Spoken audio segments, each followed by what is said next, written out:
G'day, fans, and welcome to another exciting episode of Rip It Off the Card. It's a Wednesday night. The lockdown, or at least in Melbourne anyway, is over. You can go out and visit people, and you can't visit anybody, can you? You have to stay in or go out, but you can't see anybody.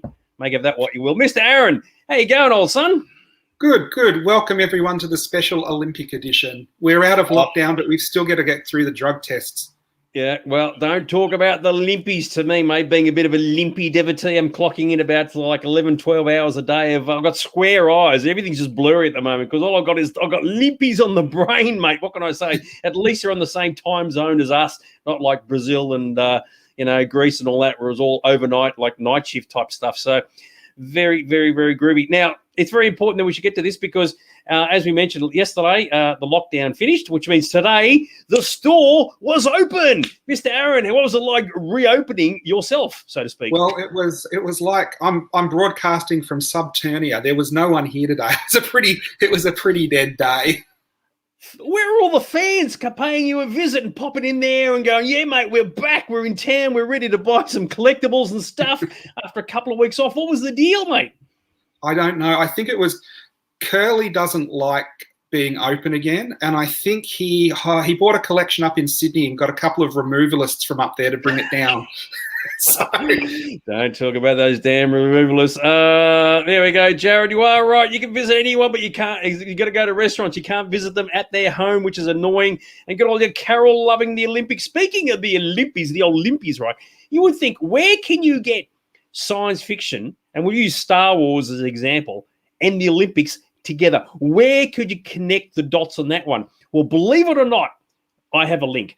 The other day when I was watching the fencing, right, ting, ting, ting, ting, ting, ting, ting, ting, they play music in the background when there's nothing on because there's no crowds. The places are deserted, right? So they need to play music just to make the thing interesting, right? And they played the Imperial March when the two fences were coming out. Now, neither of them look like Vader or Obi-Wan Kenobi or anything like that. But they played the Imperial March. I couldn't believe it. So I thought, oh my God, Star Wars at the Olympics. How good's that?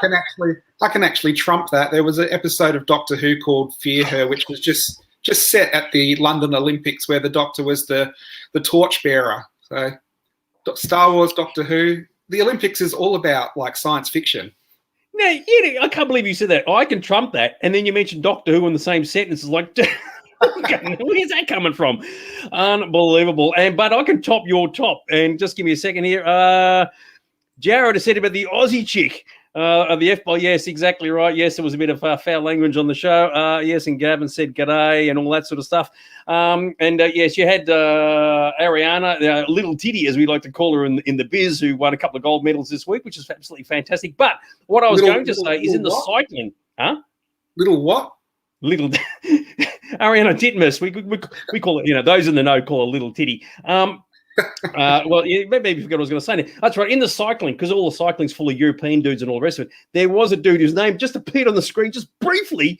Was it him? That's right. M. Vader. And I thought, well, that's got to be Master Vader. So there you go. More Star Wars. That trumps your Doctor Who any day of the week. How good is that, eh? Unbelievable. Now, it's just insane, isn't it? But yes, you can't say no to the old Olympies. Now, you made a mention earlier about good old Curly. Now, as it turned out, because your store was completely closed last week, who was the writer for this week? Yeah, it was actually Curly. He slipped into Dags this week.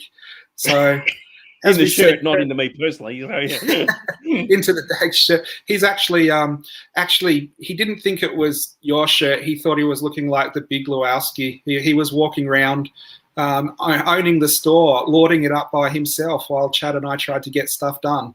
And we've put him back in the corner now, though. Yeah, once again, why is it that a robot looks better with my head on it than I do myself? And you are right, we're going classy. Look, we're out of lockdown. Why are you people even here watching us? Go out, get on the town. Don't visit anybody because that's breaking the law. But you can travel thousands of billions of kilometres now. You don't have to stay in lockdown like we were last week. And ironically, I'm stuck in lockdown because I've got the Olympics on. So even if I wanted to leave, I can't. So It's a difficult. There must be something better than this. Check out Channel 31. They'll have someone scowling a fish or something. Exactly right. Got a lot of people saying hello here at the moment, which is absolutely fantastic. Yeah, Gavin. Yeah, good old. He's a cool droid because he's wearing the shirt with my head on it. Exactly right. So there you go. Anyway, we have a lot to cover off tonight. It is absolute madness and insanity. And, of course, I need to get this show over and done with so I can go back to watching the TV and more limpies. So how good is that? So let's get into it. Now, last week, none of this crap worked, so it probably won't work again tonight, but we'll give it a shot. So let's see what happens. Nah, hang on. I'm going to go back. Here we go. There we go. Beautiful. We're into the news for the week. So what are we talking about? We're talking about Star Wars. Oh, I love a bit of Star Wars. Did you know that there was Star Wars at the Olympics this week? Something about the fencing. But had you seen this, Dags? No, I haven't. This is pretty cool. This is at the moment Comic-Con is on over in the States, or it was over the weekend, and this was a new image that was released. It's a poster of Luke and Grogu, which I think it's the first new official thing that's been released with Luke and Grogu since The Mandalorian came out. So that was a pretty cool image that popped up today. Very, very groovy. Now, of course, those people who really love Grogu, and I thought he was the greatest thing in the entire universe, Luke picks him up in the last episode, takes him away, obviously, to his Jedi Council, his Jedi Temple training bloody thing. Absolutely fantastic. How good is that? Now, how is Din, i.e. the Mando, he hasn't been left a phone number or anything, so he can't call Grogu and see how he's doing. But, of course, in The Force Awakens, as we know, Luke's Jedi Temple got blown to the shithouse. You know, there's like bits and pieces flying everywhere, and R2's like there, and he's got his hand, all this sort of shit. All the Jedi got killed. So what happened to Grogu? Did he cark it? So there you go. I got a Grogu joke for you. What's green and goes 1,000 miles an hour? I know it's green. What? Grogu in a blender. Very good. I was going to say the counter joke. What's green and steaming and comes out the back of cows? The Phillip Island ferry. So I think mine's a bit more family friendly than yours. What can I say? Hey, so there you go. Anyway, get a bit of Grogu action. Don't you ever say Baby Yoda, Dave. Otherwise, I'm going to disown you from my you're off my Christmas card list. He is not Baby effing Yoda.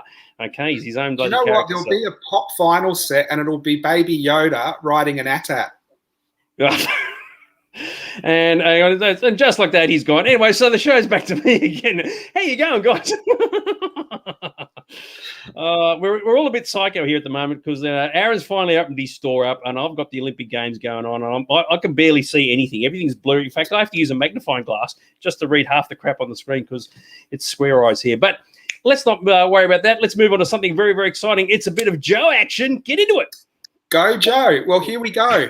That all rhymed, and I didn't even mean it.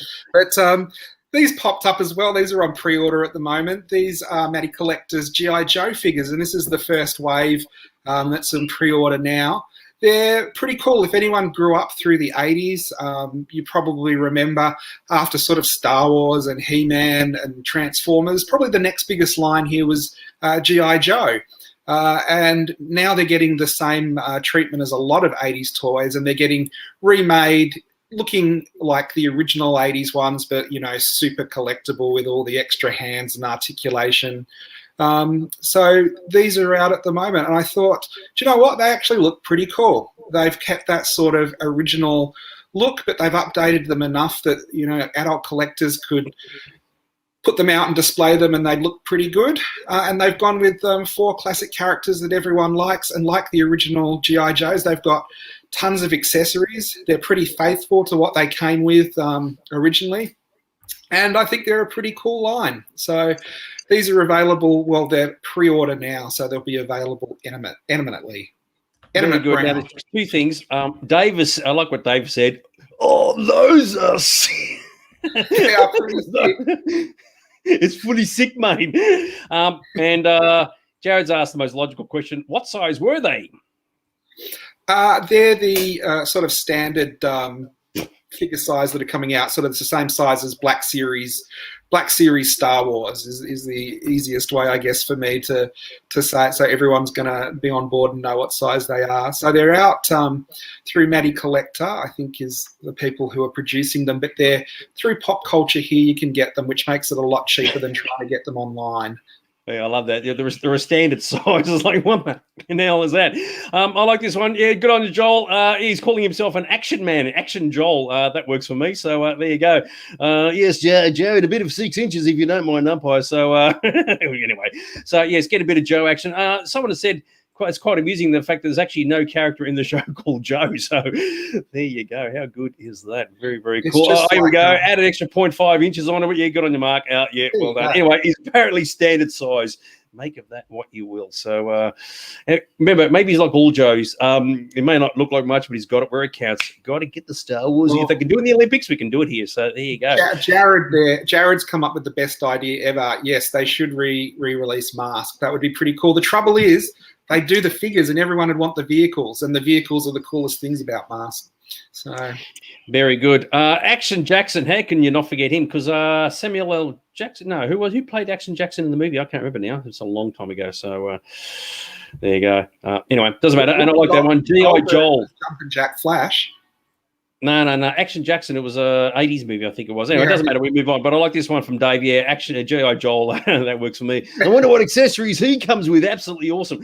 All right, let's move on to something very, very exciting now. Every week we look at action figures. We look at toys that are a bit questionable. I mean, Michelle had a comment earlier about us being a tad questionable. Well, this is about products that have been produced that are questionable. And, of course, we refer to these as the Vile File. What have we got tonight, Mr. Aaron? Well, Lord Vile has dug deep into his vaults this week, and he's had a look at everyone's favourite female superhero, Wonder Woman. Indeed. Now, there you go. Like, there are a couple of action figures there that shows you how well Wonder Woman can be translated into toys. You've got the Mego one on the left, and in the middle you've got the Hot Toy, which you could be mistaken as thinking actually was a photo of Gal Gadot. And then you've got the Barbie on the right, which is still a nice toy for a Barbie doll, I think. You got to be careful when you say a hot toy because you can, interpret that many different ways. And everybody has mentioned was Carl Weathers, who was Action Jackson. So I'm glad we got that clarified. Sorry, I meant to say a hot toy. Yeah. Thank you. Very good. Yeah. So you got some really, really good quality Wonder Woman merchandise out there, action figures, and all the rest of it. Okay, and you're thinking, oh, that's awesome. It's great. It's really, really celebratory to the character and really. Reflects the character's quality and standard. And then, of course, you got what needs to be. Hang on. Wrong button. We all know that's not what the Vile File is all about. Absolutely not. Here we go. These are the ones you need to get. What do we got here, guys? Here we go. These are all products that you could find and buy. Again, we saw there was a really nice Mego doll, but the Mego figures at the top are sort of original Star Wars figure size, and they really didn't get the face right. In fact, the one in the middle looks like a man. I don't know who. Is it Alan Alda with hair, with a wig or something? That's quite... Well, I don't know. It may be Wonder Woman's been chasing parked cars or something because it's it's not right, is it? She span around just a bit too fast. But you've got those two at the top, which have to take the crown for the worst ones. But then at the top right there, what could that be? That's actually a Wonder Woman mask for kids, like to wear. It's not whatever you might think it is. It's one of those masks you get in a show bag or something like that. Now, the least practical, well, probably the most practical item, but the least appropriate item there is the Wonder Woman pair of scissors from Avon. You could get the scissors by ordering them through Avon. You could get a Wonder Woman mirror as well, and you could get a Superman pair of scissors, but they obviously weren't thinking how she would display when they made Wonder Woman into a pair of scissors. On the far left at the bottom, you've got the same Mego figure after a night on the town. I don't know if we can see it that well, but even the makeup on that seems a bit disheveled along with the hair and missing the costume. So it shows you how the Vile can take a normal figure and violate it to the point where it makes it into the Vile File. Did you want to say something, Dags? Yeah, I was going to say it is funny, isn't it? Because I know a lot of people are commenting on the scissors, and there's a lot of inappropriate stuff that can be said about that, in a lot of different ways, and we're not going to here because even though we didn't manufacture these things, we're not going to be disrespectful to the character or any of the actresses who played Wonder Woman. But that is pretty bad. Whoever thought of the idea of doing that, and yeah, I got to say, you could almost be insulted by that actually if you're a female. So, but yes, but yeah, the rest of them. Somebody said that the one on the right looked like Hulk. I think Christy, I said bottom right looks like Hulk Hogan in drag. So there you go. Well, that bottom one is actually a Mexican bootleg, and you can find some really amazing stuff that turns up in Mexico. They sort of slap different heads on different bodies, and you never know. It could be a Hulk Hogan that has been repainted because they do that type of thing. I have actually seen a Hulk that was He-Man painted green. So very good. So what do you reckon about these action figures? Do you reckon they've been completely and utterly violated? Absolutely. I think they go straight into the vile file, and very cool. See what he can find next week. Sorry, see what he can find next week. Very, very good. All right, let's move on. Oh, hang on. This is something you put together. What were you trying to say with this? Oh, yes. Just if you look at the bottom, that's Lord Vile using his force powers to totally, I guess, violate Wonder Woman. Yep. Wait on. Let's move on. Look at that. The videos are playing. We're having a great time here tonight. It's absolutely awesome. Everybody's at home when they should be out doing stuff. And there's a lot of comments about the Wonder Woman thing. And yes, exactly right. But anyway, we're going to move on. You know, forget the Wonder Woman and your G.I. Joes and all that other tripe. And next week, we're going to be talking about Masters of the effing Universe. Oh, my God, what the hell's going on with that? Tonight, it's all about Star Wars. If it's going to be at the Olympic Games, it can be here, and it can be here. It can also be on eBay. Is that right? Yeah, and what you were saying, forget those Wonder Women if you can. But tonight we've got tied into our main topic later. We're looking at Star Wars items again. It's one of those topics that a lot of people kind of know a bit about, so we get some pretty close guesses on these. Before we go any further, even the Vile has commented on the Vile files. So what goes in the Vile files stays in the Vile files, where it shall have the scent of vileness forever. Oh, I love the sound of that. Absolutely awesome. Until we have enough Vile files to make a folder of them online, and you can peruse the whole files like they're the X-Files, but for toys. Yeah, exactly right. And I love this from Michelle. So far beyond violate. I know it's just a tad wrong. All right, let us move on, shall we? So we're talking about Star Wars and eBay stuff. Now, once again, if you've never watched this show before, these are all sold items on eBay. So just write down what you think they sold for. Don't Google it. Don't eBay. Don't cheat. Just take a stab in the dark. So what have we got tonight? Well, we start with everybody's favourite, pop vinyls, and this is a limited edition Boba Fett. It looks like it's from the animated series, but it's a San Diego Comic-Con exclusive from the Droids series. And so this is an unusual one. We all know pop vinyls go for a fortune, especially Boba Fett. So what's this going to go for? I love this question from Greg. Do you have the Wonder Woman scissors in the shop? And he's asking for a friend. Oh, Greg, you're a bit wrong, son. But there you go. And they're not going to cost $2, that's for sure. What all right, Greg is actually going to do is take some photos into the Bendigo spotlight and show a couple of the girls there and ask them if they can help him out with those scissors and see what they say. Yeah, as you can say, Wonder Woman really is a cut above the rest. All right, so Jared has said, oh my God, what a way to kick this off. $1,650. Ange has said 2. There's one extreme to the other. Chrissy's at 25. Gavin's at 7. As I said, I can't read properly. 84. Colin's at 50. Michelle's at 670. Mark is at 10. Mr. Joel's at 1,500. Carol's at 150.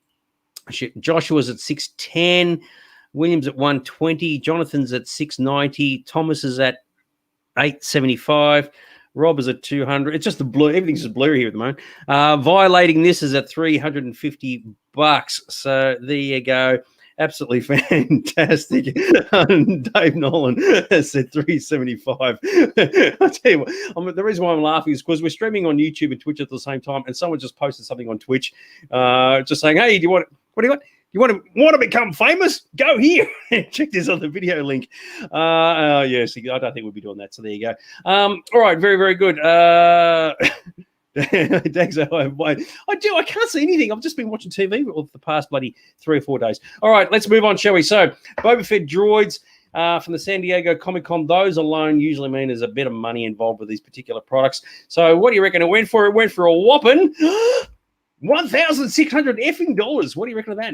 What was the first guess? Because the first guess was pretty close. Actually, oh, Jared had it at 1650. But anything you want to say about this while I check the rest? No, that's again, it surprises me. I don't know if the pop bubble will ever burst. If it ever does, there'll be a lot of people with very expensive pop vinyls in their collection. But I do think it's sort of gone for so long now that there's always going to be people after them. The price might come down a little, but at the moment it just seems to keep going up and up and up. So there's just one bid for this. So this person just popped in and said, "Yep, $1,600. Thanks very much. I'll have it." And yeah, right, Jared, you get $50 back. So how good is that, eh? Very, very cool. All right, we move on. More Star Wars stuff. Get into it. Kiddies, go for it. Here we go. Now, I don't know. I think we've talked about it before during the 90s, opening bags and bags. Stop. Got a question. Jared has asked, we're streaming on a Sci-Fi Zone if you're looking for us. Okay, cool. Go on. Be our first comment there that isn't a bot. So if you remember opening bags and bags of chips to try and get a complete set of Star Wars Tarzos, and you couldn't because the bastards left 2 out. So kids tried to get a set, and then they found out they didn't put out 2 of the hologram ones, and you had to send off for them, and those 2 were super rare.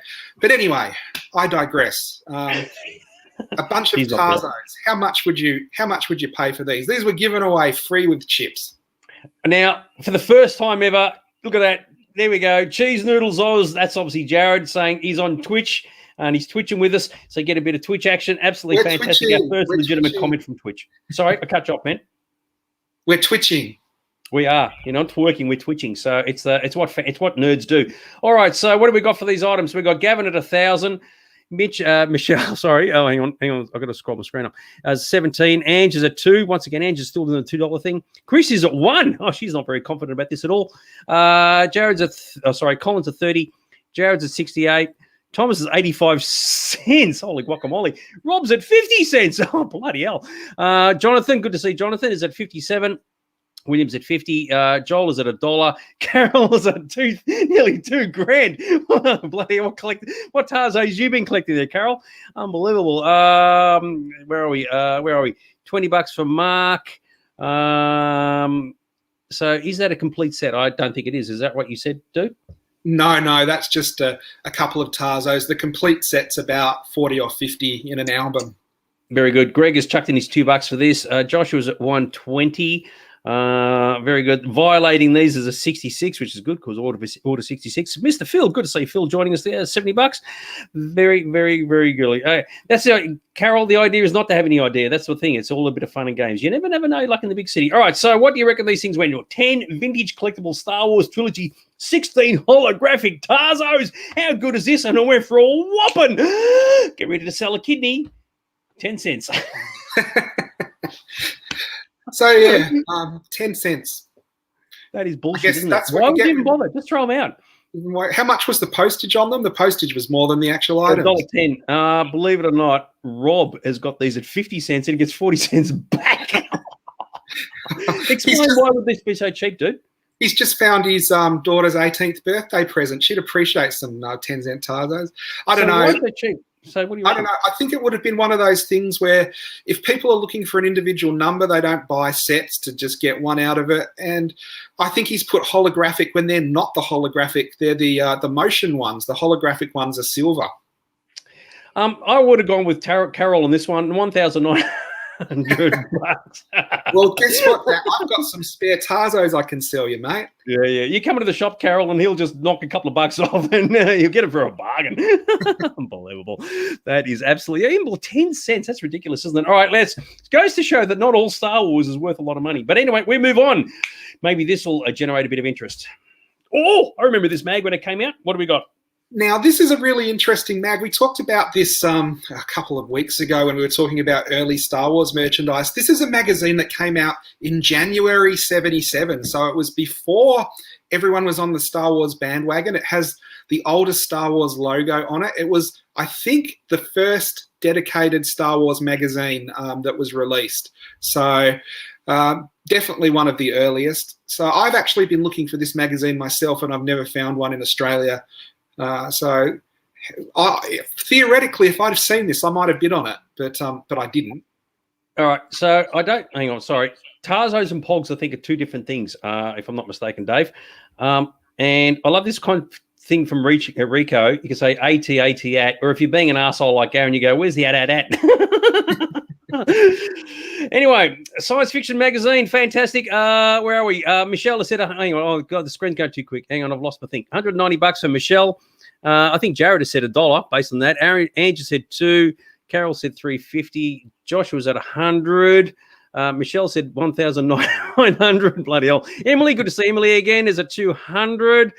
Joel has said $1. All the way 40 something years later, it's only worth $1. Jonathan said $450. Jeff Rose already got it, so he's not going to buy it again, so he doesn't give a shit. Adzi has joined us. Absolutely fantastic for $1. For Forbidden Planet. Yeah, right. Colin said 50. Marcus said 50. Christy's at 15. Gavin's at 236. Phil's at 50. I agree with you, Joel. One bid tells you a lot, but last time around, something was sold for $1,600 with only one bid. Adzi has said 15. The Vial is just giving me a 198. Just because it says $2 on the magazine back then doesn't mean it's worth that today. So, yes, you do have to wonder. Where it says collector's edition on the cover. Well, it is, actually, when you sit and think about it. Now, back, as we said in that episode, back in the day, magazines like this were like nerds' Bibles, if you will, if that makes any sense whatsoever, because whatever you read in a magazine you thought was like true. So if they just made up some bullshit story, said, stormtroopers, mutant robots, you'd be going, yep, mate, if the magazine says that, then it must be true. So that was the internet of the day when it was in paper. Yes, the internet on paper. I've lost track where I am. So Rob has said 125. It depends if the pages are stuck together. That's a very good question. Is it worth more or less then? Yes, exactly right. I reckon, yes, there's a few comments there, but yes, stuff like this would have been drooled on at the time. All right, so Star Wars Sci-Fi magazine. Oh, hang on. Thomas has said, hang on. Whoa, lost my mouse. 900 for Thomas. So there you go. It's a tricky one, isn't it? Is it worth a lot of money? Yes or no? Collector's edition, single issue mag. Very good. And the price it went for a whopping. Oh, it kills you, doesn't it? I think Joel got that one. That kills me. I would have bought that for $1. And you know what? When I saw this auction, I was like, these are only going for $1. I'm going to pick one up. And I looked online, and they were all overseas, and they were going for about $30 each with $40 postage. So that was a bargain. Yeah, it's disappointing. Because it is ultimately, it's not a Star Wars magazine. It just happens to be a magazine that's featuring Star Wars in it. So, yeah, but hard to believe that it was it originally sold for $2, and 44 years later, it's gone down by 50%. How insulting is that? So there you go. Very good. All right, so we move on. Our hearts are bleeding from all this like stuff that's just getting sold for ridiculous amounts of money. What do you reckon this is worth, kids? Oh my God, what the hell is that? This is not an iPhone cover. I was really surprised to see this. I think it's pretty cool. It's actually a limited edition 10-ounce silver block that's made to look like a piece of Beskar from The Mandalorian. Now that's an investment and a collectible. That's got to be worth something. That's ridiculous, isn't it? And what a freaking stupid idea. Yeah, somebody's just pulled this out of their furry one and they just said, there you go, we'll just pick what could happen on the internet with this? So what do you reckon this is worth? A bit of Star Wars Beskar, and of course that's the metal they use for making the Mandalorian's armor. Here's the question. If you take a precious metal and then you turn it into a collectible, is it worth more or is it worth less? Oh, Jesus, I don't know. Now, remember, this has got the Imperial logo, so based on the Star Wars thing, Imperial smelted Beskar is not as good quality as Mandalorian smelted Beskar. Oh, nerd. Oh, it's killing me. All right. Andrew said $1,000. Oh, my goodness. Oh, my God. Hang on. The screen's just jumped. Hang on.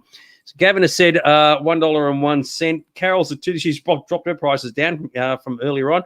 $2.50. Edzi has said $300. Jared has said $1,000. Michelle has said $28. Joel has said $150. Williams at $5,000. Bloody hell. There you go. I like that. Yes, this is fake because Beskar, as we know, isn't real. $400 for Joshua, $105 for Mark. Thomas has said it's $1,200 sterling silver. I don't know what that means, if that's the case or not. Emily has said $1,000. Jonathan said $179. I like that, Joe. Best cards, kind of chocolate. Yeah, I like that. $400 from Dave. Nerd. Yes, exactly right. Violating this at $35 is the vial. 500 from Rob. Chrissy said 300. Phil has said 75. Colin has said 250. And I think that's it. Yeah, very, very cool. Okay, so there you go. All right, so what do you reckon, kids? Bit of Mandalorian Beskar metal, which is complete, absolute frog shit at the best of times. What do you reckon it went for? Surely it didn't go for, maybe it's like 10 cents like a couple of items ago. No, it went for $1,200. What's the effing deal with that? What do you reckon? I think there was someone who said 1,200 in silver there, so they were pretty close. Right. I'll look it up. Oh, yeah, here we go. Thomas has said it. So there you go. So what do you reckon? What's the deal with this thing, man? Well, I guess over the years, they've done a lot of different coins and ingots, and they've made them collectible. So they've done Back to the Future ones, and they've done Star Wars ones before. And I guess this one at least maybe has more general appeal if you're someone who collects precious metal than, a Back to the Future one, because it kind of is an imperial. It is already an imperial bar of metal. They've just changed it from silver to Beskar. And I tell you what, if it wasn't a ingot, you could flip the top off and it'd make a great design for a cigarette lighter, wouldn't it? Yeah, actually, I was thinking earlier when it first came up, I thought, yeah, this is a cover for a phone, but yeah, I know it's a bit wanky, isn't it? So you need to just carry it around. What's the container they use? The ice cream container, the can. The genetic safe or whatever it was. Yeah, I think it's called a can. You know what we're sounding like? We're sounding like yogurt from Spaceballs, where it can be an iPhone cover or a cigarette lighter. Merchandising. Hey, don't go dissing it, dude. My Schwartz is as big as yours. Move on. Okay, here we go. Let's go. Last item. And here we go. This is a icy pole display from a supermarket or a milk bar. Like someone's peeled it off the wall and stuck it on eBay. How rude. Wrong movie. Yeah. You got us to got a little Admiral snack bar on the bottom here, and I go, it's a rip-off. No, what do you reckon this went for? So yes, it's the actual raspberry, lemonade, orange, and pineapple. Very good. And the ice cream sold for 20 cents. So what do you reckon this went for? This is I think this is the type of thing that's in Jeffro's wheelhouse, isn't it? He kind of collects this kind of stuff. He certainly does. He's probably run off to his garage right now to have a look. All right, so I like this one. Yeah, baby yogurt is called YoPlay. I tell you what, that's very, very good. All right, Gavin has said $2. Mark has said $1,500. There's a bit of an extreme in prices there. Michelle said 23. 25 for Carol. Christy said 500. Angela said, Angela said 4,000. Oh my guacamole. Emily's at 50. Jared's at 45. Joshua's at 150. Joe's at 800. Jonathan's at 1,800. An extra 1,000 on top of that. William's at 25. Rob is at 350. Joel has said 3,000. Yeah, it's a tricky one, isn't it? Because back once upon a time, this would be just worthless. But, 30, 40 something years later, and you never know. Violating this is at $5, and Thomas has said 130. So, yes, very, very good. And a lot of us can probably remember eating these ice creams and icy poles when they came out. And Colin has said 45, and Phil has said 1,000. Wow, how about that? That is a wide spread on that one of different values, isn't it? No one really has a good idea. Yep, totally agree. And Beck has, as Beck has said 50 cents. So there you go. Very, very cool. All right. Peter's Icy Pole Star Wars Tall Toys Admiral Snack Bar Milk Bar. That alone is just like, who knows about milk bars anymore? Hang on. Adsy's chucked one in. We'll go with $1.75. Very, very cool. And actually, I do have ice creams in the freezer, but they're Batman ones from Batman Forever and Batman and Robin, not Star Wars. But yes, should have done that once upon a time. $9.83, and the price went for a whopping. Look at that, $2,730 freaking dollars. So if you had the choice between a pop vinyl or an icy pole display, you'd go the icy pole display. Now, kids, the thing that we've got to learn from that is it's got Toll Toys in the title, and anything Toll Toys in Australia is very collectible, and it's very hard to get overseas as well. So there's a lot of people who collect anything with Toll Toys on that's Star Wars, and this has to be one of the rarer items. You could send away if you collected the icy poles for Admiral Akbar, which is one of those things that at the time it was a new character from the new movie. So very, very exciting. But yes, for all those people going F, that is a lot for a piece of cardboard that was stuck on the milk bar wall. Yeah, I agree. The fact is that the Tall Toys word is not actually used in the actual item at all. They just use it in the eBay thing. Joel actually gets $20 back, give or take, on this one. Yeah. But yeah, that's It kind of does say obscene, Toll isn't it? Toys. It does say Toll Toys under exclusive offer. Oh my god, I can't see that. Is that part just there? Who said you had Wonder Woman eyes? You've got Fearless Fly eyes, Dags. Hang on, bring out the magnifying glass of truth. I got no, it's the blurry as all hell. So now you've got to wonder, the icy poles were 20 cents each. Do you think the Milk Bar in its entire run was like sold $3,000 worth of those, or the display sold for more than every single icy pole they sold when they were out? Yeah, I don't know. But can you imagine a Milk Bar today thinking, oh, I should have hung on to mine from 1983. I could sell it for a fortune now. Oh, my goodness gracious me. Yeah, and I agree with you, Joel.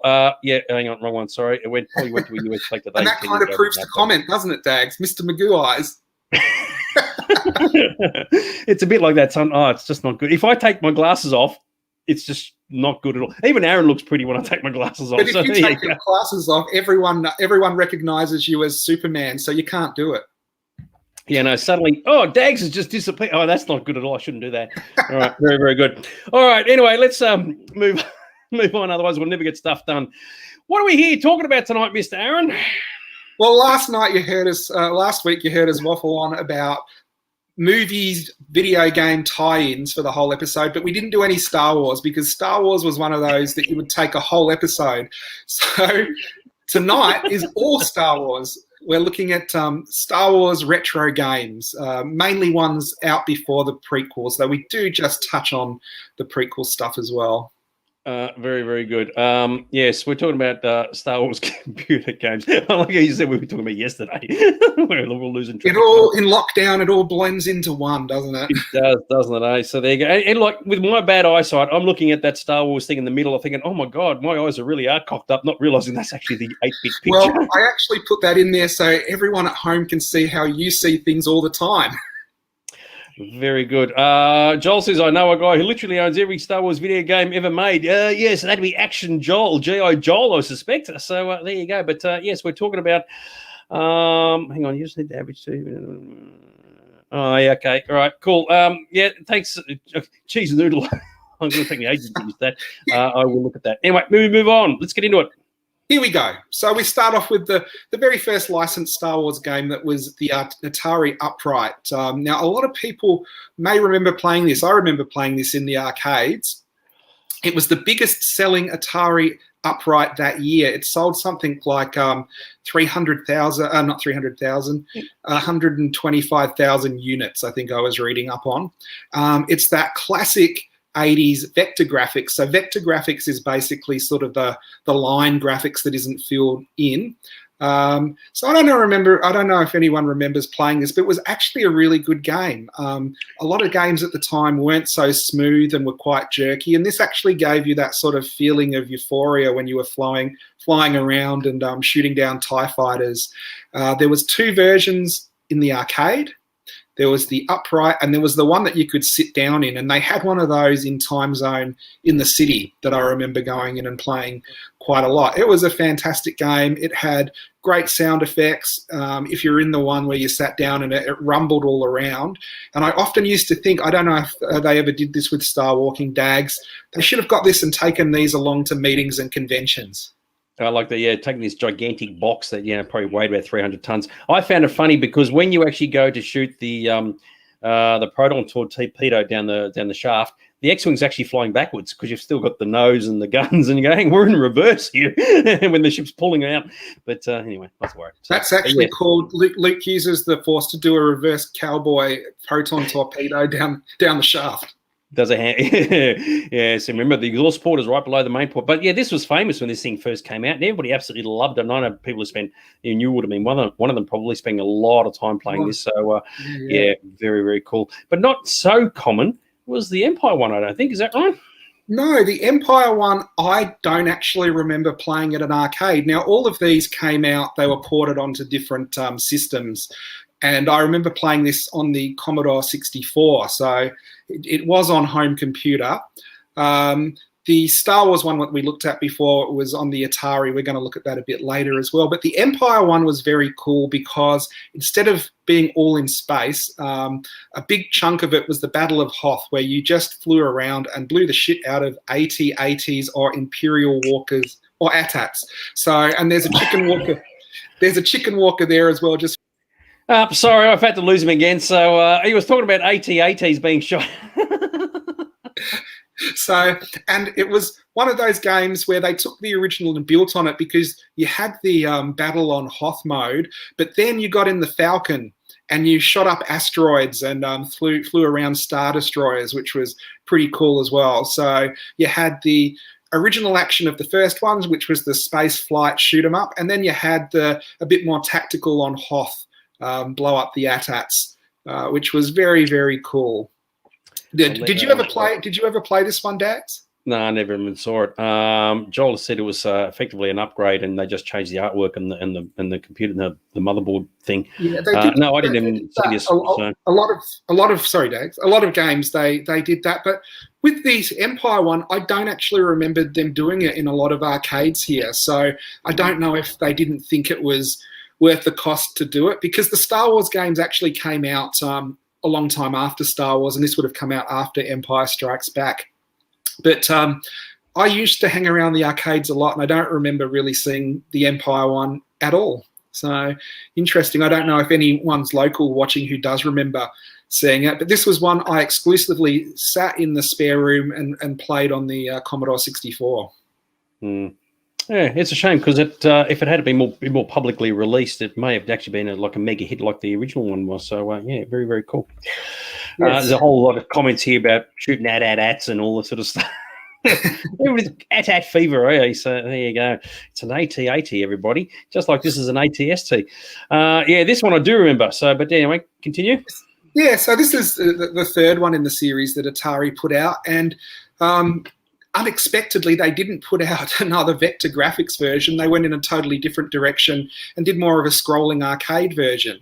And you can see you could fly a speeder bike on Endor and shoot up. You ride speeder bike. You ride speeder bikes. You don't fly them, dude. Even though they float. Okay. It's a bike, dude. You don't fly bikes. You ride bike, unless you're watching Battlestar Galactica 1980. Swear words. But yeah, or you could shoot up Ewoks, and basically it was get your way to the Ewok village at the end, where all the Ewoks would jump out and say, "Hey, you made it." And then the second part of this game, which I've joined some of the screens together, sort of that grey section in the middle, was flying through the interior of the second Death Star all the way to the power core and blowing up the power core. Now you can see that the arcade version is most of the pictures there, and again underneath where you've got the blue and red version of the power core run and the other trees. That was the Commodore 64 version, and again that was the one I kind of grew up with. This was another one of those machines. There were a couple of them around, but I remember them only sort of being in the city, and I was too young to be going in by myself, so I only saw it a couple of times. Now, for Star Wars fans out there, he's talking the power core. He's talking about the main reactor, right? Because he's clearly got no freaking idea what Aaron's talking about. It's the main reactor. He's obviously watching too many Doctor Who shows. What can I say? I played this a couple of times, and I got to say, I was complete shit at it. I could not get past the Endor stuff at all. So I gave up pretty quick. There were a few games tonight that I had when I was growing up, and looking at them and researching this episode, I realized I only completed half the game and couldn't get to the end of it because there was a lot of levels that I never saw. Now, I remember this one being particularly hard as well, and a lot harder than the vector graphics shooting TIE fighters in space. Up in the corner there, you've got the retail trade ad for it that went out to arcades saying, buy this machine because it'll make you lots of money, kind of thing. But again, it was quite a nice looking game and a nice looking machine, and one of the early arcade games before Star Wars, before, let's say, the floodgates opened and they really started releasing a lot of games. Yeah, I actually know somebody who owns. I don't know if he wants me to mention his name or not, so I won't for this particular instance. But I actually know somebody who's got one of these, and yeah, it's a real trippy sort of thing. They'll look at something from the 1983 and go, "Oh my god, I remember this." But when you had to spend 20 cents for a game and you'd be finished in like 20, 30 seconds, you go, "You know what? I give up." But yeah, it always certainly looked very, very cool. It's a very interesting concept. So when you go over, does he have it on free, or do you still have to put 20 cents in to play it? He makes me charge it. He charges me $1 because he's a scurvy dog. Anyway, so but let's move on to something else. Hope this one plays. Here we go. Hey Australia, what's your favorite game? I've got invaders in my sights and I'm taking aim. Some you win and some you lose. Move on over, Dad, I want to play Atari too. Hey Australia, what's your favorite game? There's only one name, Atari.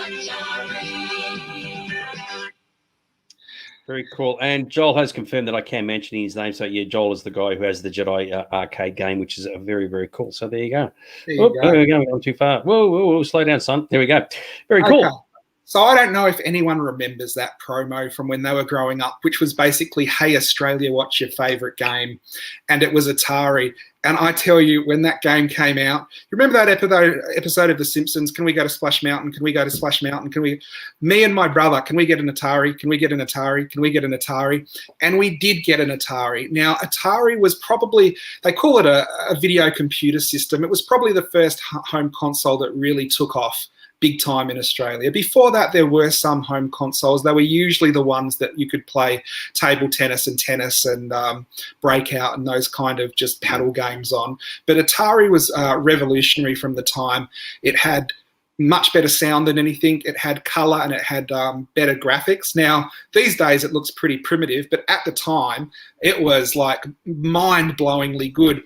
And the other thing, up until Atari, if you wanted to play a video game, you had to go to your local fish and chip shop, or my brother's karate lessons. They had one in the dojo, and then you had to have money to feed into it. But if you got an Atari and you got a couple of cartridges, you had unlimited play at home. And then as many of your friends that had cartridges, you could swap games for a couple of weeks. So you had almost a network of unlimited games as long as your friends didn't all get Pac-Man and Space Invaders. So Atari was really the thing that got home video games into people's houses. And I think once that original price point was low enough to get gaming into houses, and then when people were used to having them, that was it. It opened the floodgates, and from then on, as we go through tonight, we can see the advances in the machines and the software and how things look as we go along. But we're going to look first up at Atari cartridges. Yeah, it was funny with Atari because it seemed like the coolest kid in town was the one who had the most games at home. I got 5 games at home. Oh, I got 8 games. Oh, Fred down the road, he's got 50 games. Oh, he's obviously way cooler than the rest of us. He doesn't play them, but he might actually have them. But it was all about a numbers game. And, of course, in the end, they ended up being sold for virtually nothing. So there you go. But we move on to Star Wars Jedi Arena. So the first one we're going to look at is Jedi Arena, which is one of the earliest home video games I remember playing based on Star Wars. I think this and Empire Strikes Back came out at about the same time. But the cool thing about Jedi Arena was when you purchased the Atari, you got the Atari.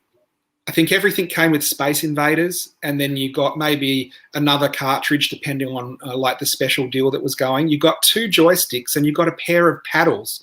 Now, no games played with the paddles. Like the only game I ever got that you played with the paddles was Jedi Arena.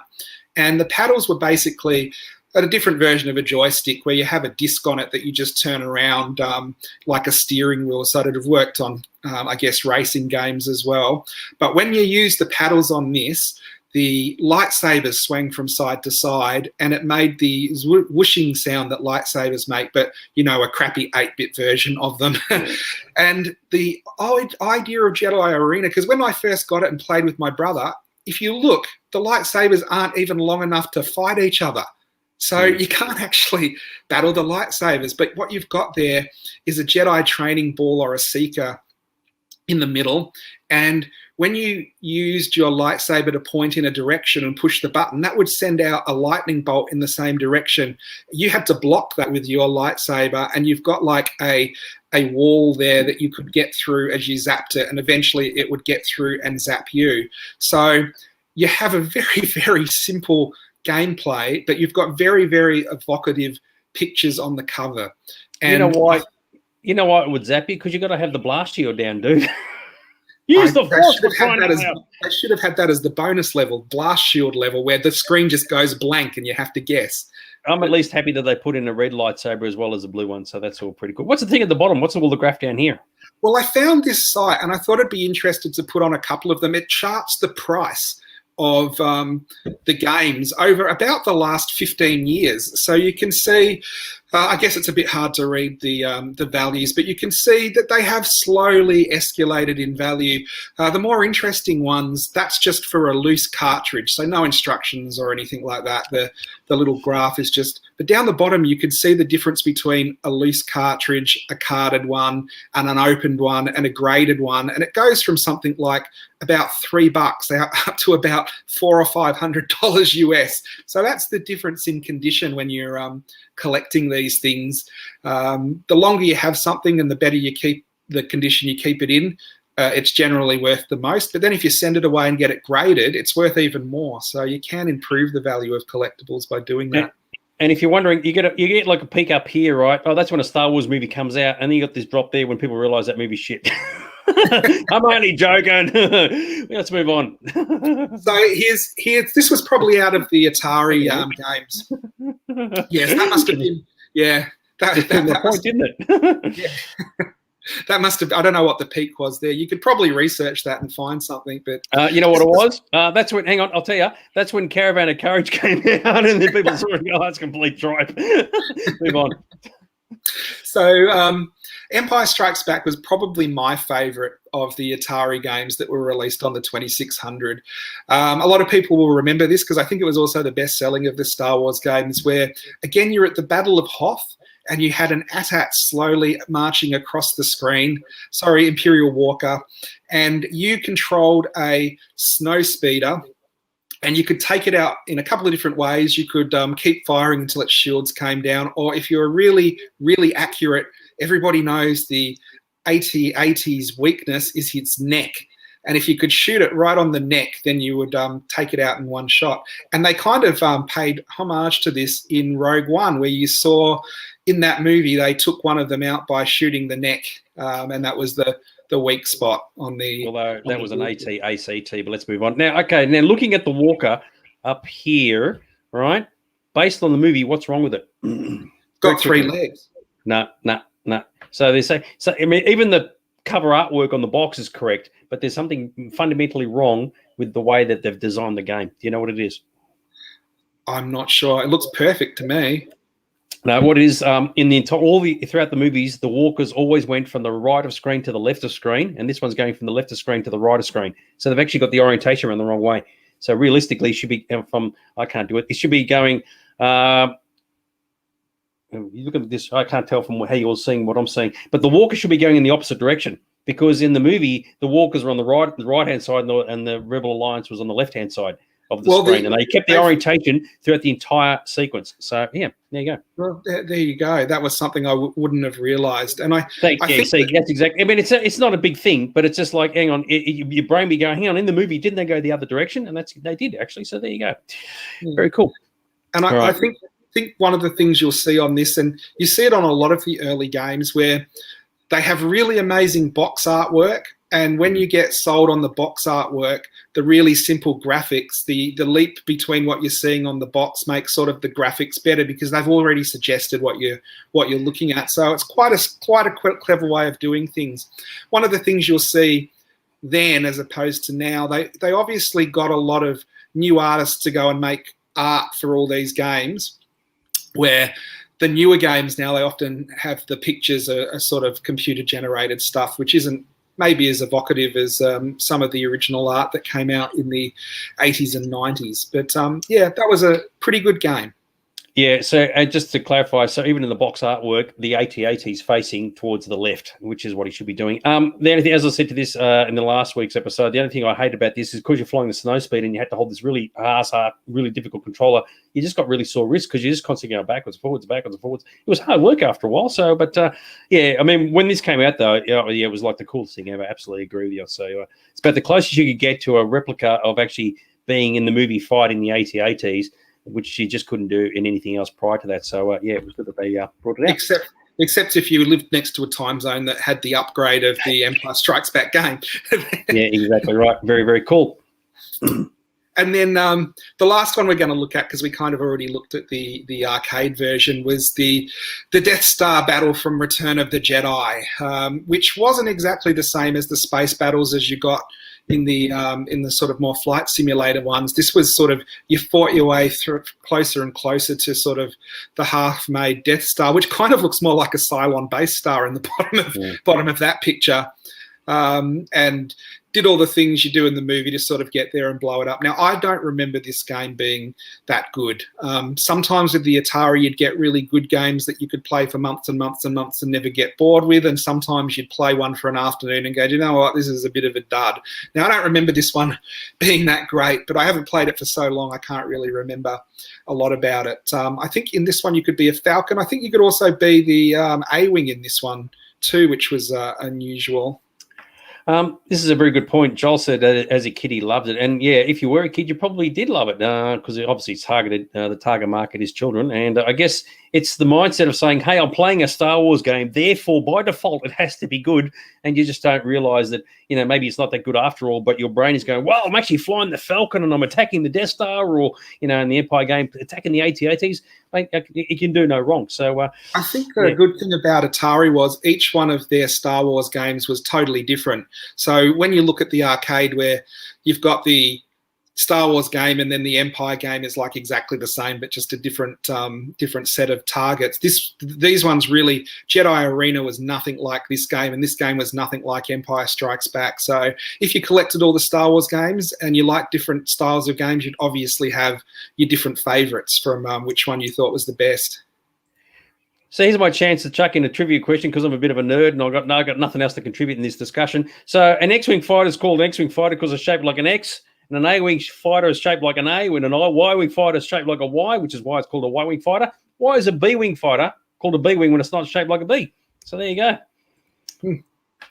I don't know. You can answer that one too if you want. So it's not shaped like a B at all. So and not like a buzzing bee anyway. Boom tish. Why is it called a B-Wing fighter? Here's one for Joel. Hang on. Don't just shoot down my question with another question. Answer my question first.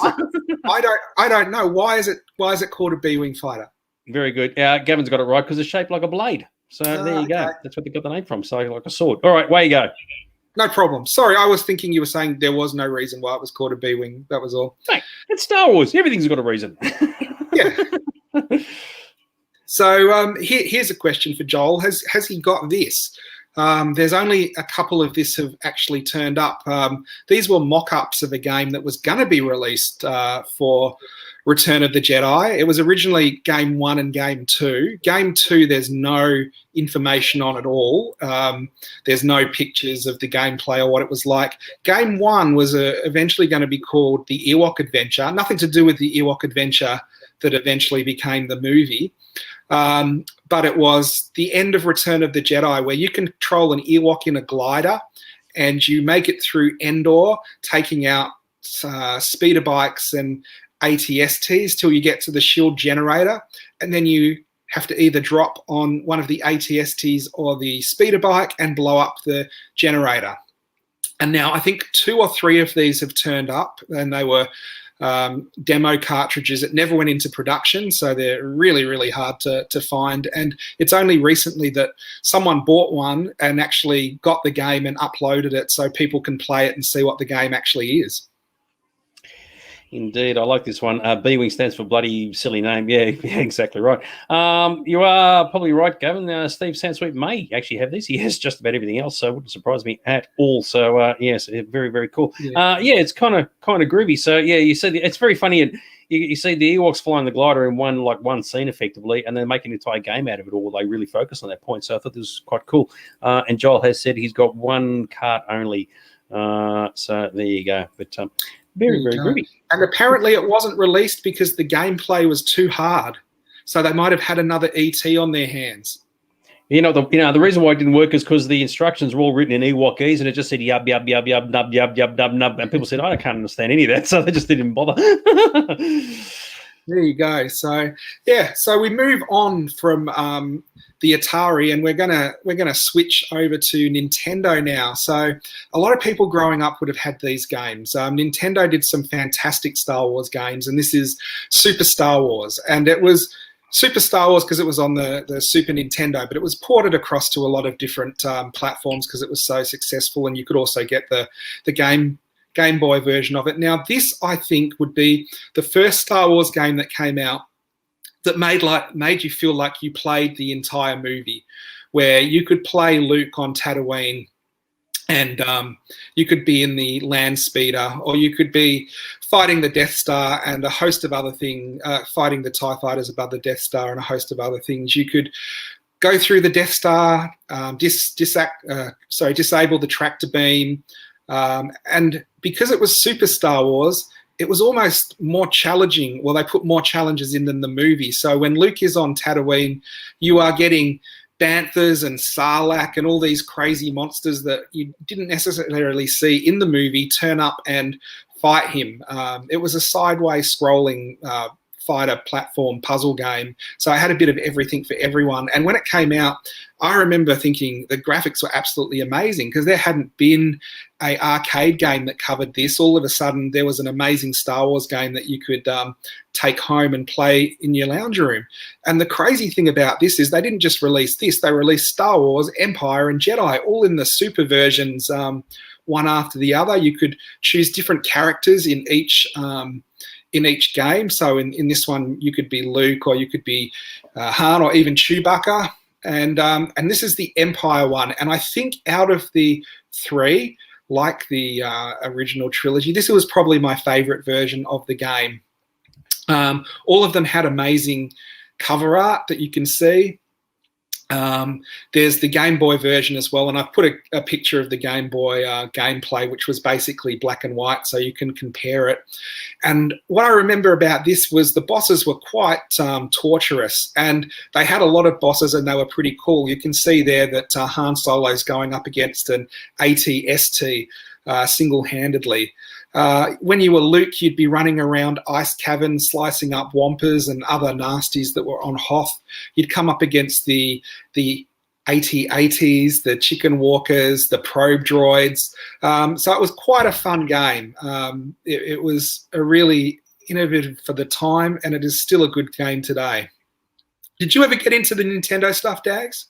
No, as I said a couple of weeks ago, I was too poor for this stuff. I had no money for it, so and I don't think I was into gaming at this point. So I don't think I've even seen these. So, I've got to say, I didn't actually have these growing up. I had them, went over to friends' house and spent a lot of times at friends' houses playing their versions of it because we didn't have a Nintendo. I did collect them later just because I really loved them growing up, but they weren't ones that I had at the time. This is the Return of the Jedi version. This is a good game as well. They were all good games, and they all played out like the games, like the movies did play. You can see there that the boss is Luke and his lightsaber against Bid Fortuna, who would whip you with his head tails kind of thing, which was very different from the big. What are those head tails called? Hang on, what are those head tails called? Are they Luca or something like that? Oh, you're close. Leku. Very good. Oh, you say Leku, I say Luca. No, it's Leku. So that was one of the bosses, and it was like totally different from his character in the movies. So a lot of people probably grew up playing with these and have quite fond memories. What was great about them, all the levels being Nintendo were very colourful and kid-friendly. The action was fast. If you played it, it wasn't impossible where it would be challenging. But all three of them, if you played them a little bit over and over, then you could advance further and further, and you could be rewarded by seeing more bosses and more of the movies and getting through to the end. I never completed any of these movies though, so I don't know if anyone watching did or if anyone had them and played them to death over school holidays. Very good. I like that. Leku Atad. Yeah, good on you, Jared. One for everybody. What was I going to say? Joel mentioned about not being released. I think he's referring to the first one, even though it was licensed. So, but yeah, I mean, you're right. The graphics alone would have been a huge selling point, and I've got to say that is very, very cool. And speaking of cool, didn't the world just go completely bananas when this came out? Absolutely. So again, we're jumping forward a few years. We are going to go back and look at some of the computer systems, but we're looking at cartridges to begin with. Now, Nintendo 64, I think by the time the 64 came out, Nintendo weren't trying to get into the market anymore. Nintendo had release dates which were anticipated, and people were looking forward to the new system and the new games and the innovations that Nintendo put into stuff. And I think that's why Nintendo had such a tight control of the market for such a long time, because they didn't just sit on their laurels and stay with the same system. They were always being innovative and putting money back into research and developing new consoles and better software. And I think this is really the last cartridge-based console that the Nintendo put out. I guess the Switch at the moment has little tiny cartridges which are more like chips. But this was the sort of the last great cartridge machine, I think. And of course, you see there's a whole lot of amazing stuff there, from Mario to Zelda and a lot of classic games. And of course, it launched with some Star Wars games, and it did have some amazing Star Wars games on the Nintendo. So the first one we're going to look at, and this is surprising because we are into episode 1 and we weren't really going to go into the sequels, but this came out, this is right at the end of where we're looking at sort of on a timeline. Star Wars Racer. Now, when I saw this was coming out, I thought, gee, what a lame game. I'm not going to enjoy this game, pod racing.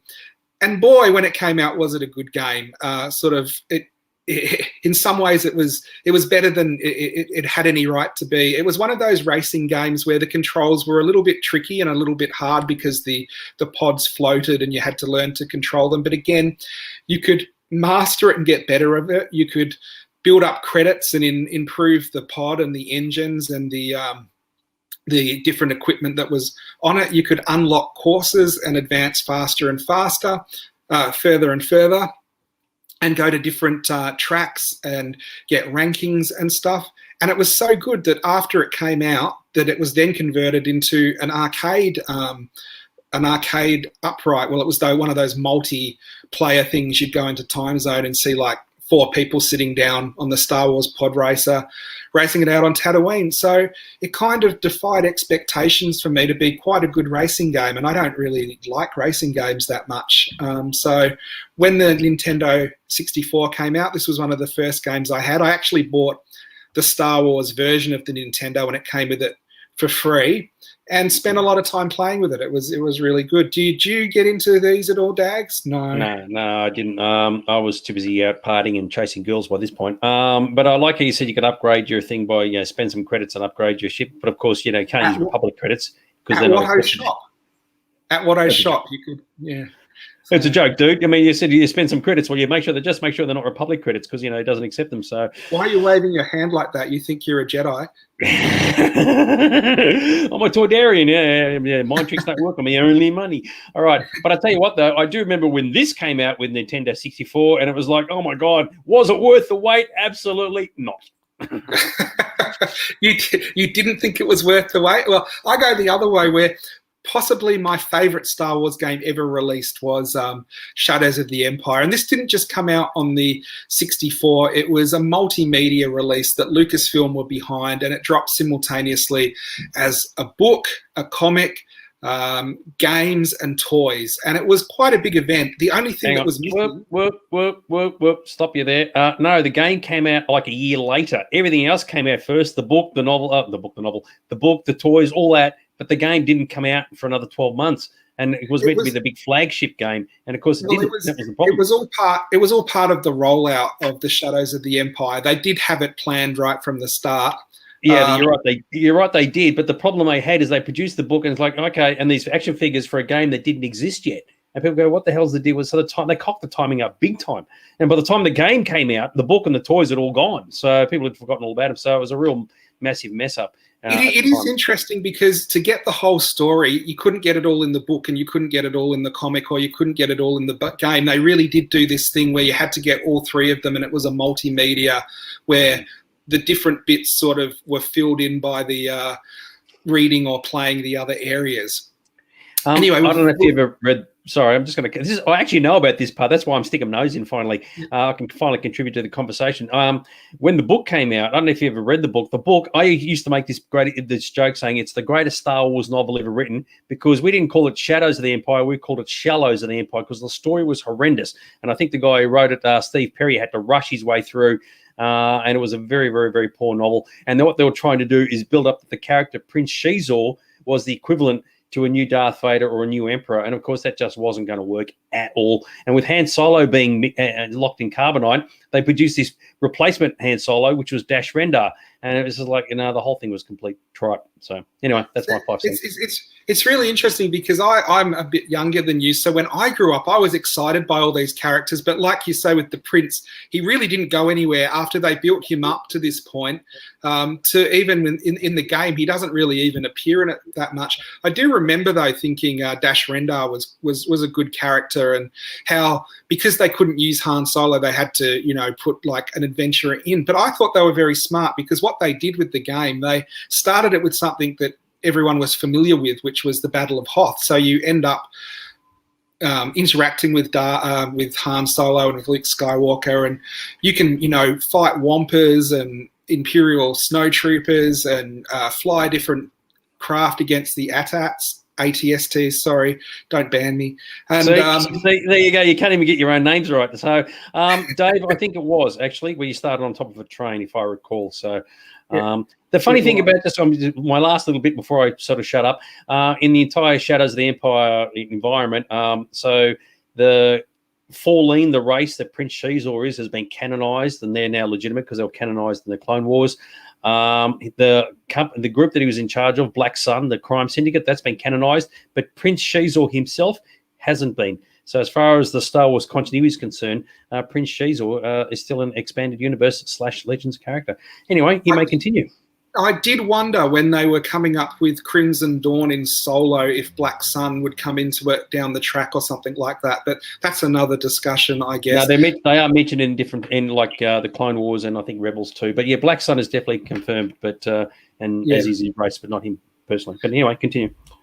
So again, this was one of the first games that when they had sort of the cutscenes between the action, they had, at the time, it was amazing graphics. These would flash up and you'd go, gee, they really put a lot of work into this. And as you can see, they had like the new characters they set up, which was Dash Rendar and the Prince. And then they also had the old characters where you'd see Han Solo and IG-88. And you can see, there's a Wampa there as well in one of the levels. And it was fantastic. It was one of those games where you didn't have to play the level as it played out. I remember playing it where the Wampa would come after you, but if you slowly walked away and led it to the snowtroopers, then it would attack the snowtroopers kind of thing. So there was a lot of world exploring.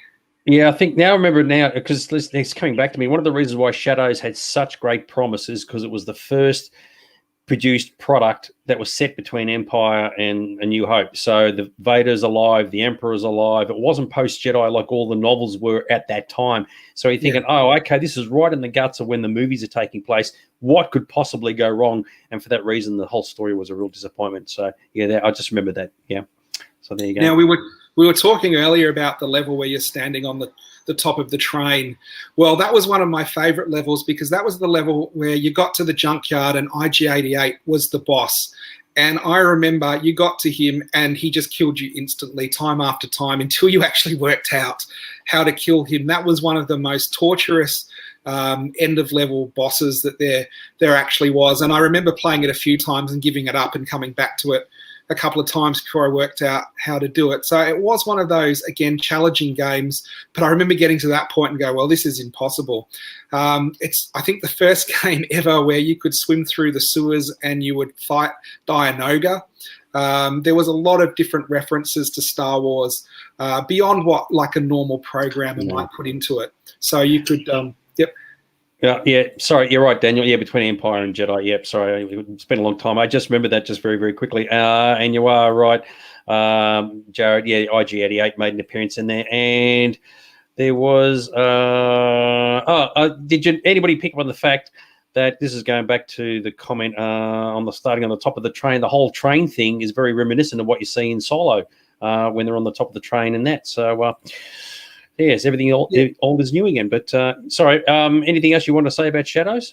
Just that it was probably the first game where they mapped texture onto the surface of the environments. So rather than a smooth texture, you'd run by a mountain and it would look like a mountain, or you would see stuff like that. So it definitely upped the look and the visuals of the game, and also the frame rate was so good where it wasn't as flickery and jumpy as might have gone before. So it was a real step up. It was one of my favorite games released for the 64. Yeah.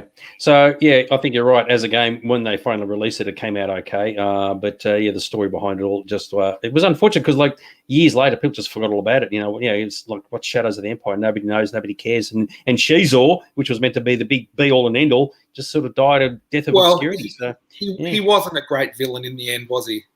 Well, it's Steve Perry tried to make him out to be, but it just didn't cut the mustard. But anyway, we move on.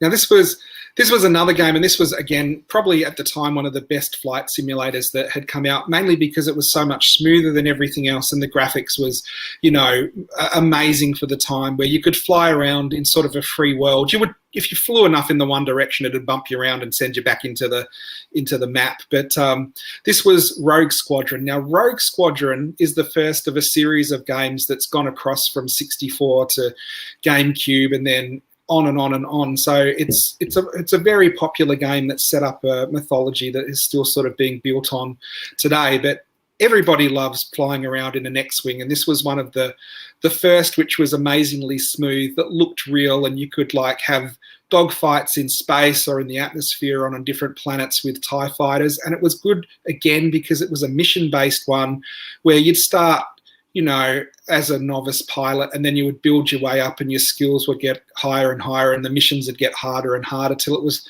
quite a challenging game.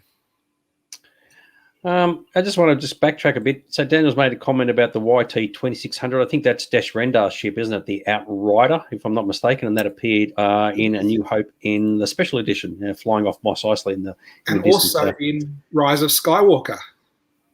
Oh, okay. All right. I wouldn't remember that. So, yep, very good. Yeah. Cool. And this is the other end of things, where this was one of the last games that was brought out on the 64, sort of as the console was reaching the end of its lifespan. And for waiting so long for a game based on Episode 1, I remember it being quite flat and boring, because the earlier levels, you're sort of driving around Naboo on a flash speeder, shooting up battle droids. And when the battle droids are like so much more powerful than they were in the movies and can take you out, you're like, well, this is all a bit rubbish. So this came out and I played it a bit, but never really advanced anywhere, to the point where I was looking at putting the slides together for this, and there's the droid control ship and fighting in space, and I didn't even know that the game went there. So I never ever made it off Naboo for this one. It did look beautiful. The graphics were great.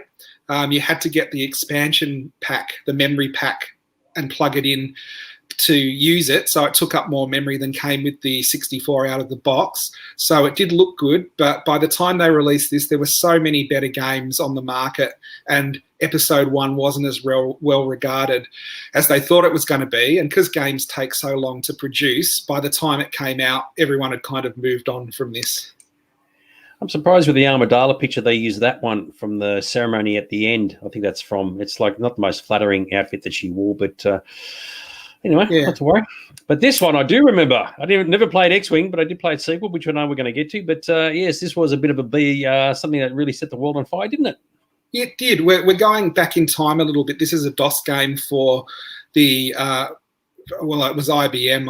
I would have had it on, but X-Wing was a huge release when it came out, because at the time it was such a step up from other games that had been around that every Star Wars fan wanted it. I remember there was a queue in the city to get this on the day of release because it was so anticipated and what had come out about it was so good. And you've got to remember, this is before the internet, so you couldn't jump on YouTube and like they couldn't drop like half a level for you to have a look at. This was just what was coming out in computer magazines, and the pictures and the graphics and the gameplay was so mind-blowing that it generated such a lot of pre-interest that you had to sort of go in on the day of release and get it, and it sold out, and then you had to wait months for them to get the next supply in. Now, the interesting thing about this game, I did complete X-Wing.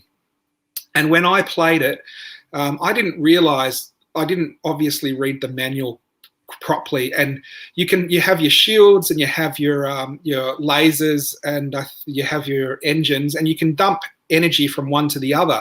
But I didn't realize you could dump your laser energy into your shields. So I basically played the whole game with no shields. So I thought it was like an absolutely impossible game to play. You just use the Force, dude. That's all. That's what you did. That's not how the Force works. But then I completed it and told a friend, and he said, "Why did it take you so long?" I'm like, "Well, it was damn hard." And he goes, "Didn't you do this?" And then when I worked out you could do this, I could complete the whole game in about a day because suddenly it became super easy because I'd mastered it without using shields, kind of thing. The cutscenes were the cutscenes on this were pretty amazing for the time as well. We're talking at the time when graphics was not up to this level. So all of a sudden, between the gameplay, you would have the story play out in little cinematic scenes. The first game was about the Death Star plans being stolen from the Imperial shipyard. So totally different from Rogue One, but you got sucked straight into the story where as you went along, you would hear about the spies getting the Imperial plans and then getting out of the shipyards and the Imperials going after them and you having to sort of rescue them and go through it like that. So it was quite an engaging game, and it was a very good game and a very good story. So there's a lot of people making comments about this as a classic, and it really was. So it was interesting that they added Grand Admiral Thrawn at this point. So with the release of the Expanded Universe novels in 1991, he became the main antagonist for the post-Return of the Jedi sort of series. And even though I think this is set during the movies, they're still able to use him and slot him in. So I think a lot of people really dialed into that. Ironically, I never played this purely because I flatly refused to fly an X-Wing and blow up TIE fighters because, hey, I'm a supporter of the Imperial Empire. So I said the only way to solve that problem is to play this. Now, arguably, this is a better game. They're both amazing games, but I remember a TIE fighter being a step above even X-Wing. So it's probably debatable. It's probably like what you're saying. If you wanted to fly in the Imperial Navy, this is the game for you. If you wanted to fly in the Rebellion, well, obviously you could join the terrorists in that other game we just looked at. But TIE Fighter was much like X-Wing, where you join the Imperial Navy and then you worked your way up through the ranks and you sort of become noticed by the Emperor because you're such a good TIE fighter pilot, and you get sent on special missions and secret missions and covert missions. TIE fighter, like X-Wing, had different expansions. X-Wing had Imperial Pursuit and B-Wing, which we now know is Blade Wing.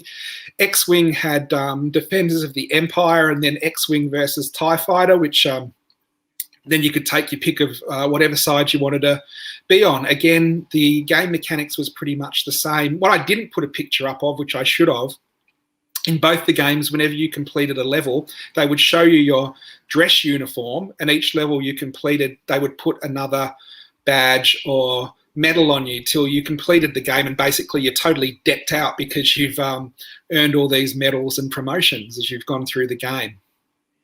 So I played TIE Fighter right through to the end, and I actually did become a member of the Emperor's Inner Circle and had the tattoo on my arm, the whole thing.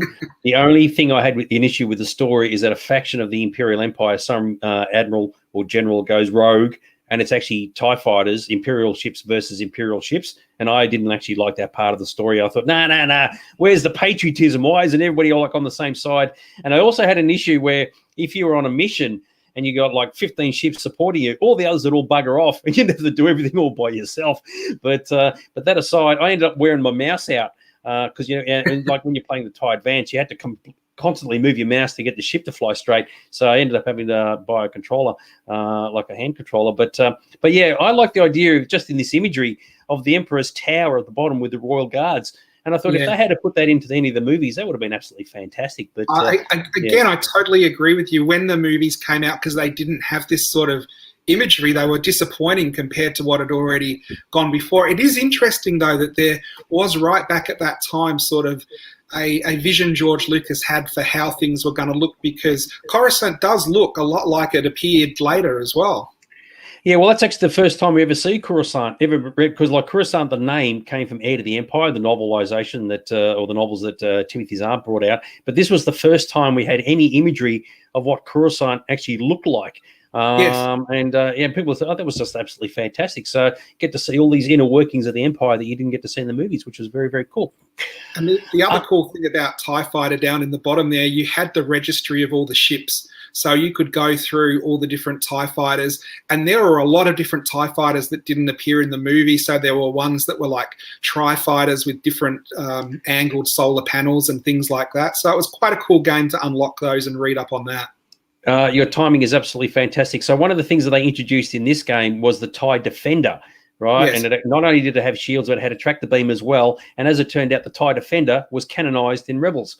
So there you go, because on Lothal, they're actually trying to build the Defender. So, that's just like poetry in motion. Absolutely fantastic. So, yes, but that was a grouse ship to have, because if you had that and you go behind the X-Wings, you could put them in the tractor beam and just hold the little bastards there where you shoot the shit out of them. Suck eggs, Imperial Rebel Alliance. So, yes, very, very cool. You did used to think when you'd see that, if they could make ships that good, why are they still just producing TIE fighters as well?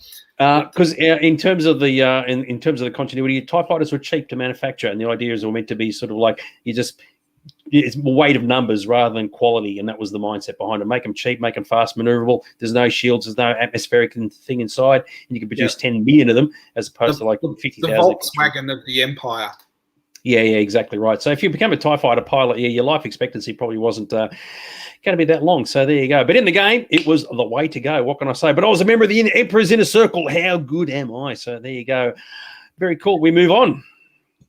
So we move on to Rebel Assault and Rebel Assault 2, which were interesting because they were the first CD-ROMs. And what did this mean? It meant that all of a sudden you could have movie clips that would play within the actual game. And down on the bottom there, you sort of got that bronze picture of Imperial Stormtrooper and a commander, and that was playing behind the menu. And I remember watching that and it blowing my mind that it was like a movie that was behind the menu as the game was going on.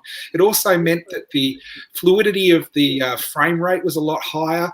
The backgrounds were a lot more photorealistic. It did take away a bit because you'd have these photorealistic backgrounds, and then you'd have it was a really good designed X-Wing flying in front of it, but you could see that the backgrounds were real, and it kind of jarred that the X-Wing was then just a computer graphic flying in front of it. And the other thing was, because you were playing off a CD-ROM, the way it was designed, there was just one track all the way through, and then as soon as you sort of smashed, you'd go back and have to play the whole thing again. But the graphics was such a big leap up at the time, and they were so good compared to what went before. There's a lot of love for this game just because it was mind-blowing when it came out. And it did well enough that there was a sequel. And you can see the original is on the left and the sequel is on the right. And there's even a big improvement in graphics between those two releases, where you can look at the pilot and it's sort of a digitalized person on one side and it is on the other, but the other side is a lot more sort of cinematic than the first version. Did you get to play either of these ones, Dags? Yeah, I played the first one, and it really didn't really work for me as well as, say, TIE Fighter did. So, but I agree with you. It looked really, really pretty, and it was really nice, and yada, yada, yada, and you're playing Rookie One and all that other stuff. But it didn't cut my mustard. But to answer a question from Rico, have I missed the Dark Forces first-person shooter? You certainly have it, because here it is. Mate, this was like awesome. It absolutely was. And you could probably argue where Dash Rendar didn't go anywhere, Cal Katarn has sort of gone into, a lot of the Star Wars expanded universe. Is he actually canonized, Dags? Oh, actually, that's probably a question for Daniel. I don't think so, to the best of my knowledge. If it is, it's probably some obscure comic somewhere he's just referenced by name, but it certainly hasn't appeared as a character in any of the animated series or live-action shows. I think he probably will be eventually, because he's such a classic character and so tied in with the gaming side of it. Like Dash Rendar, he's had an action figure made of him, but Dark Forces is one of those amazing games that at the time was revolutionary, because it kind of took everything that had gone before. So a lot of the other games, gameplay, and then different games again, graphics, and it combined it into one with missions, with cutscenes from the movie, and fantastic graphics and fantastic gameplay. Probably one of the earliest good lightsaber fighting games as well, because that didn't come into too many of the movie games beyond sort of Super Nintendo, just slashing and killing everything as you go through. So this was really the genesis of a whole lot of games that it spawned. Jedi Knights, Knights of the Old Republic, and all that kind of gameplay that went forward. It also introduced something that is right up to date now, where you have the Dark Troopers, the Shadow Troopers from The Mandalorian made their first appearance in Dark Forces. What I was going to say is that the timing of this was perfect, because you'd had Wolfenstein, you'd had Doom, and you had Duke Nukem, and you just needed a first-person shooter with a Star Wars theme and had a really good story, and it could do no wrong. And I think for that reason, people just said, "Oh, mate," and we said you could just shoot your own, get your own sound effects like from the movies and whatever else. It was perfect. Yeah. Yeah, and Chad's saying there that it did have evolving bosses, so they learnt and they got smarter and harder to defeat the further you went into the game, and they kind of learnt what your skills were. So, yeah, that was an amazing innovation at the time that hadn't happened in any games. This is interesting as well, because the top, we've got a screen grab from the original game, and on the left is a toy from that. And then down the bottom, literally 30 years later, they finally made it onto the screen on Mandalorian, and now there's a hot toy coming out, and there's a world of difference between the original release and the hot toy. But it just shows you some things are so popular that they've got that sort of that lasting appeal to people. And when, I've got to say, when I first saw them in The Mandalorian, I'm like, no, it can't be. They're going to use them, and they really did. And it is that sort of, it works if you haven't played the game, but if you have played the game, it takes it up to that next level where you're like, well, this is really cool that they've brought this into it. Yeah, it's sort of just yeah, well, you're right. I mean, in the game, you needed something that was a bit more harder to beat than just normal dudes in stormtrooper suits, and I guess that was the next best thing. And when you first see these guys, you go, "Oh, geez, what the hell is that? I've never seen that before." Like, how lucky for us to haven't canonized that, and 30 years, well, yeah, about 20, 30 years later, they do, which is they finally did. Yeah. So, yeah, exactly. And it shows you, I guess, the multimedia reach that Star Wars at the moment has, where Disney have, I guess, tossed a lot out at the window that people have gone, oh, no, I really love that from the expanded universe, and it's gone. But they keep going back and cherry-picking some of the best stuff to bring back. So I think that kind of pleases everyone. So they canonise the Dark Troopers, but they don't canonise Kyle Katarn. Oh, there you go. Hey, once again, the bad guys win. How good is that? So this is just a little interesting aside. These games are so popular that every year there is a company limited run in the US that actually physically reproduces them. So down the bottom you can still buy, even though Nintendo 64 is long gone. They've produced the Nintendo cartridge in purple of Shadows of the Empire that's actually on a backing card from the original toys, and the same with the Nintendo and the Game Boy versions of Empire Strikes Back. And then we've got the Dark Forces there that's on the green Dark Forces expanded universe sort of card, and a couple of other games that come out. And amazingly, these limited edition games that are current end up being rarer than when the original game comes out. So when they sell out, they go for more than the originals. And I guess that's because when the originals came out, they sold hundreds of thousands, and these ones are probably just limited to 20,000 or 10,000, and then they're gone.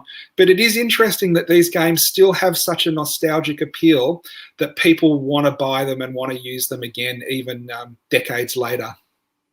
Which is very, very cool. And believe it or not, that actually brings us to game over, man. Game over.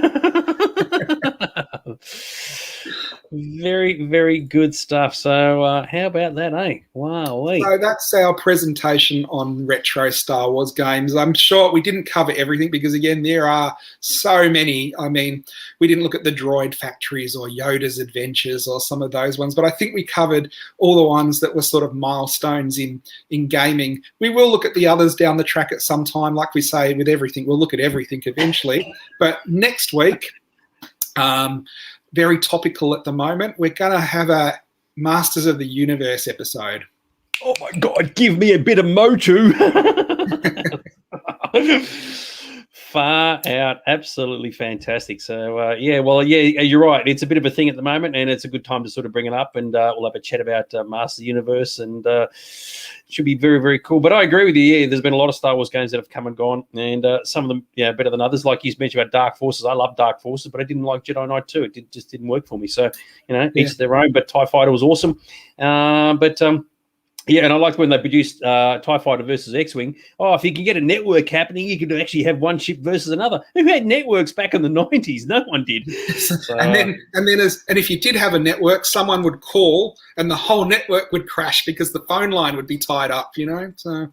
Oh, yeah, exactly right. So very, very cool. Anyway, so we certainly hope you've actually enjoyed tonight. We're talking about Star Wars computer games. Now we've finished. We can go back to the real games, the Olympic Games. So maybe there'll be a bit more Imperial March music behind some fencing guys or something. So, how cool is that? Any final words before we sign off, Mr. Aaron? No, good night, everyone. Thanks for being here. Hope everyone enjoys their newfound freedom. Maybe we'll see you down in the shop on the weekend. Yeah, because we need some more writers. I mean, he's used the staff, Rod. He's used his own friggin' robot now. Next thing he'll be doing bloody Larry as a friggin'... I don't think that shirt's going to fit Larry, that's for sure. Maybe next week will be my twin brother, Alan. Absolutely love it. Very, very cool. And as always, may all your collectibles stay mint in box. Or rip them off the card. Don't do that. Okay. All right. See you on Saturday. Bye. See you. Bye.